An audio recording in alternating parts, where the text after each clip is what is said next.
Bismillahirrahmanirrahim. Assalamualaikum warahmatullahi wabarakatuh. Bagaimana kabar Bapak Ibu sekalian, peserta pelatihan Jabatan Fungsional Epidemiologi yang sama-sama berbahagia. Alhamdulillah di pagi hari ini kita kembali bertemu dalam mata pelatihan dasar-dasar epidemiologi. Semoga kondisi Bapak Ibu sekalian dalam kondisi sehat walafiat ya. Bahagia selalu ya. Semoga kita sambut pagi ini dengan senyuman ya, sehingga kita bisa menerima materi ini dengan baik. Baik Bapak Ibu sekalian, ya saya ingin untuk menghanapkan suasana Bapak Ibu sekalian, kita coba teriakkan yel-yel PPK. Siapa kita? PPK. PPK pasti bisa. Semangat kita luar biasa. Masya Allah, luar biasa Bapak Ibu sekalian ya. Semangat kita di pagi hari ini semoga menjadi motivasi untuk kita semua sehingga kita bisa menerima materi ini dengan baik. Baik Bapak Ibu sekalian ya.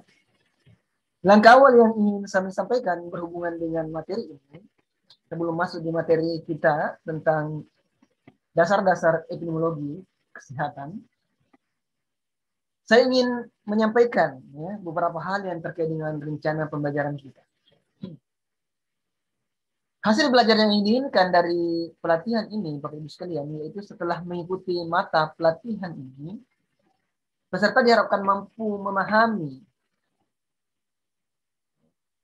memahami dasar-dasar epidemiologi kesehatan. Sedangkan indikator hasil belajar atau IHB yang diharapkan setelah mengikuti mata pelatihan ini adalah peserta diharapkan mampu menjelaskan dasar-dasar epidemiologi kesehatan. Baik. Sebelum masuk ke materi, Bapak Ibu sekalian, saya ingin mengantar dulu, ya.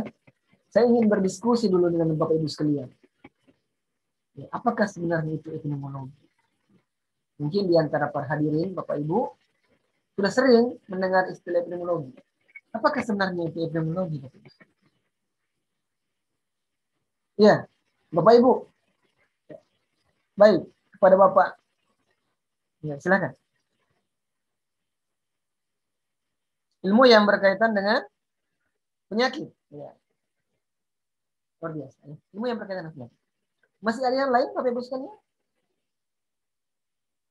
Ya, coba Pak Iwan, silakan.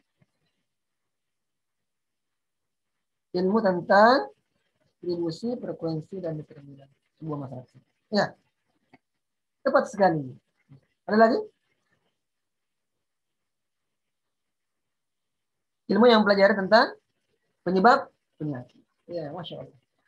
Ternyata Bapak Ibu sekalian luar biasa ya, sudah memahami dengan baik apa itu epidemiologi. Ya. Dari beberapa penjelasan yang diberikan oleh teman-teman tadi bahwa sesungguhnya epidemiologi itu berkaitan dengan penyakit.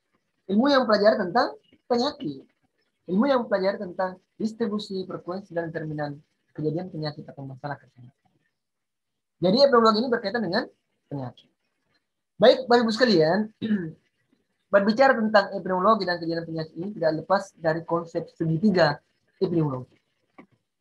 Segitiga epidemiologi. Apa itu segitiga epidemiologi Bapak Ibu sekalian? Ya, yang pertama adalah host, ada agent, dan ada lingkungan. Ya. Menurut teori ini Bapak Ibu sekalian, dalam segitiga epidemiologi dijelaskan bahwa kejadian sebuah penyakit atau masalah kesehatan tidak lepas dari 3 aspek. Baik itu host atau manusianya, ataupun agent atau faktor penyebabnya, ataupun lingkungan. Nah, coba nanti kita akan spesifikkan Bapak Ibu sekalian dalam kejadian penyakit. Karena misalnya malaria atau DBD. Siapa hostnya? Tentu manusia kan, Bapak Ibu sekalian. Manusia ini yang kemudian menderita malaria. Setiap penyebabnya. Apakah nyamuk? Ya. Jadi nyamuk Bapak Ibu sekalian bukan penyebab, tapi dia hanya vektor, pembawa penyakit. Apa sesungguhnya menjadi agennya? Agennya adalah kalau malaria plasmodium malaria. Plasmodium ini yang kemudian disuntikan sehingga menjadi. Tetapi tidak cukup di situ, Bapak Ibu sekalian. Di situ ada faktor lingkungan yang kemudian mempengaruhi agen. Yang kemudian agen ini mudah masuk atau memberikan lingkungan yang kondusif terhadap agen ini, sehingga agen ini berkembang dengan pesat, kemudian mudah ya menjangkiti host. Secara sekilas Bapak Ibu sekalian, mari kita menyimak salah satu role play yang kami siapkan ya terkait dengan malaria ini. Semoga kita bisa memahami materi ini. Kepada Bapak Ibu sekalian, persilahkan untuk menikmati tayangan role play berikut. Para pemain-pemainnya. Perkenalkan, nama saya Wahyu Nasari sebagai Pak Wahyu. Saya Husna Fatimah sebagai petugas kesehatan. Saya Nadila sebagai petugas kesehatan. Saya Ibu Siti. Saya Dewi Setiawati dan Ibu Siti. Oke. Gimana Pak Wahyu? Mantap. Membantu masyarakat untuk mewujudkan Indonesia sehat. Bangkitkan semangatmu, bulatkanlah tekadmu, berikan pelayanan yang berkualitas.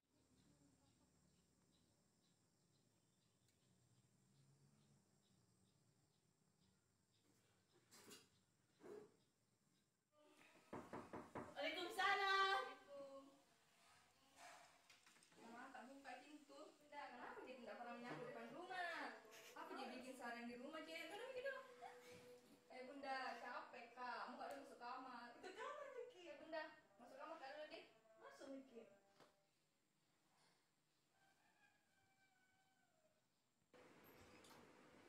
Astaga, Bunda, kenapa dia kotor sekali di kamar? Deh, capek, Kak. Ambil kainnya. Kalau berantakan kamar, bersih-bersih kaki juga supaya rapi.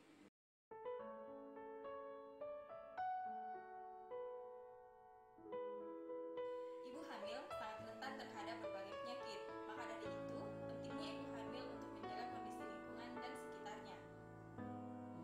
Agar ibu hamil dapat terhindar dari gigitan nyamuk, misalnya demam berdarah dan malaria. Agar ibu hamil dapat memiliki keluarga yang sehat dan bayi yang sehat juga. Yuk kita simak beberapa tips berikut ini. Pertama, menguras genangan air. 2.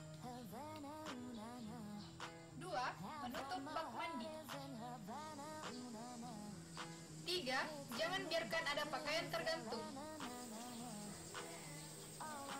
4. Mengubur sampah. Ya, baik Bapak Ibu sekalian, ya itulah tadi role play yang telah kita saksikan bersama. Semoga bisa memberikan gambaran sederhana kepada kita terkait dengan ketiga komponen ini. Ya, baik host, agent maupun lingkungan atau environment. Nah, baik Bapak Ibu sekalian, ya, sebagai kesimpulan pada pertemuan kita ini, izinkan kami memberikan penguatan-penguatan terkait tiga konsep ini yang berhubungan dengan teknologi. Ya. Kita tahu bahwa yang pertama adalah faktor pendiam atau host. Ya. Host ini adalah manusia atau makhluk hidup lainnya yang menjadi tempat proses alamiah perkembangan penyakit. Dalam konteks role play tadi, Bapak Ibu sekalian, kita di situ melihat ada ibu hamil. Ibu hamil ini adalah orang, adalah hostnya. Tentu yang terus mempengaruhi host ini agar dia bisa menderita penyakit karena kerentanan. Kita tahu bahwa ibu hamil ini salah satu memiliki memiliki risiko tinggi untuk kemudian menderita penyakit. Maka dari itu, ibu hamil ini dalam kondisi rentan. Ya, dalam kondisi mudah dimasuki oleh faktor penyebabnya. Karena dalam kondisi hamil. Ya. Kemudian ada faktor agent, suatu unsur atau organisme hidup atau kuman infeksi yang dapat menyebabkan terjadinya penyakit. Apa penyebab malaria Bapak Ibu sekalian? Adalah Plasmodium. Plasmodium ini yang bisa tumbuh dalam lingkungan keseharian kita, tergantung lingkungan yang mendukung. Tadi kita lihat ada perilaku-perilaku yang kemudian mendukung pertumbuhan agent. Jadi ini Plasmodium. Ya. Ketika kemudian ada nyamuk yang kemudian tumbuh dan bersarang di situ, maka muncul agent. Plasmodium inilah yang kemudian disuntikkan dari nyamuk, kemudian suntik orang, maka inilah penyebabnya. Plasmodium. Atau mungkin dalam penyakit DBD ada virus dengue. Organisme hidup. Inilah yang menyebabkan kejadian penyakit. Tetapi yang perlu dipahami Bapak Ibu sekalian, ya, ada faktor lingkungan tadi. Ada perilaku suka menggantung pakaian, tidak membersihkan rumah. Makanya dianjurkan untuk melakukan 3M, nguras, ya, menutup. Ya. Jadi harus ada perilaku membersihkan, ada upaya supaya agent ini tidak berada dalam kondisi lingkungan yang mendukung sehingga kemudian agent semakin besar, semakin kuat, semakin mudah masuk di tubuh host. Apalagi hostnya rentan kayak seperti buah. Ya. Faktor lingkungan sama faktor di luar suatu individu yang dapat berupa lingkungan fisik, biologis, atau sosial. Tadi ada lingkungan biologi misalnya harus dikuras kamar mandinya, dibersihkan, ditutup, ya. Gitu ya. Mungkin kalau ada kolam, ya, atau melihara ikan supaya memakan jentiknya, ya, atau pembersihan lingkungan dan sebagainya. Atau pencahayaan rumah yang harus bagus. Ya. Mungkin itu yang bisa kami sampaikan, Bapak Ibu sekalian. Ya, mudah-mudahan ada manfaatnya. Dan kami mengucapkan terima kasih banyak dan apresiasi yang besar kepada Ibu sekalian ya yang mengikuti materi ini dengan semangat ya. Cukup luar biasa antusias ya dari Bapak Ibu sekalian dalam menerima materi ini. Ya, mohon maaf atas segala kekurangan. Demikian pertemuan ini. Assalamualaikum warahmatullahi wabarakatuh. Mama.